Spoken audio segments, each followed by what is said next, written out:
Près de 43 000 spectateurs en salle, 430 bénévoles, 88 compagnies présentes. Les chiffres de l'édition 2021 du Festival mondial des théâtres de marionnettes à Charleville-Mézières viennent de sortir.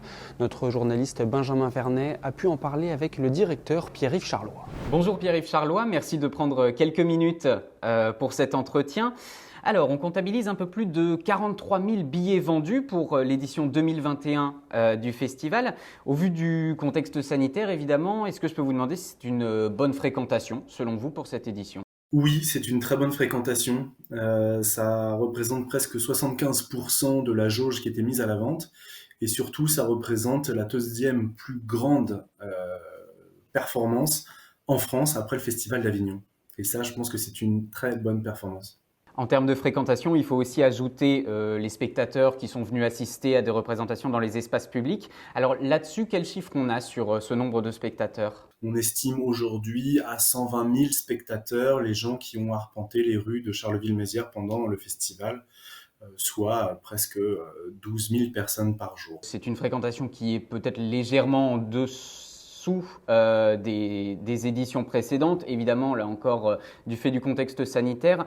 Vous pensez que c'est notamment peut-être le contrôle du pass, ce genre de choses, qui a pu réduire un petit peu cette fréquentation ?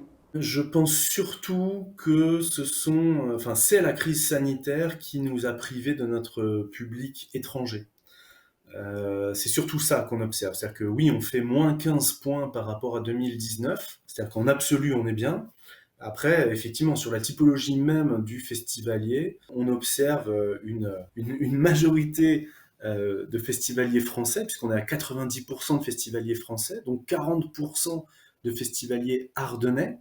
Et donc, plutôt que le pass sanitaire, parce que je n'ai eu aucun problème avec le pass sanitaire, parmi les spectateurs, parmi les techniciens, parmi les artistes, je tiens à souligner que nous n'avons eu aucun accident du travail et surtout, nous n'avons eu aucun cas Covid déclaré.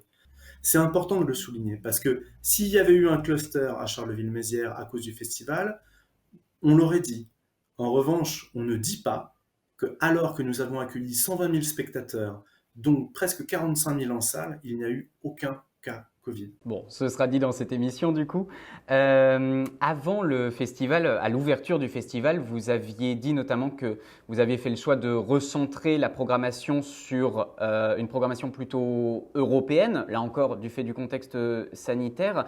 Donc c'était une édition un peu particulière, notamment sur la programmation. Est-ce que je peux vous demander en termes d'ambiance, pour parler avec un terme général, si l'édition en termes d'ambiance a été similaire à l'édition de 2019, 2017, etc. Moi, j'ai envie de dire qu'elle était meilleure. Pourquoi ? Parce qu'on a eu du soleil pendant 10 jours, alors qu'en 2019, on avait eu une météo épouvantable. Donc, ne serait-ce que parce que le soleil était au rendez-vous, voilà, l'ambiance était absolument géniale.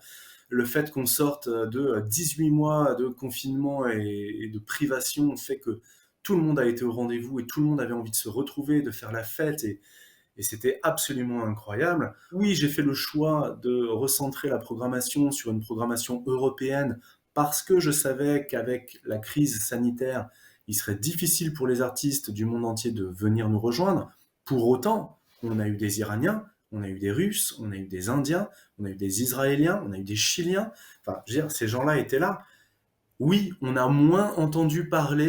Charleville était moins polyglotte que d'habitude, mais je pense que l'ambiance était très, très festive, voire plus festive que d'habitude.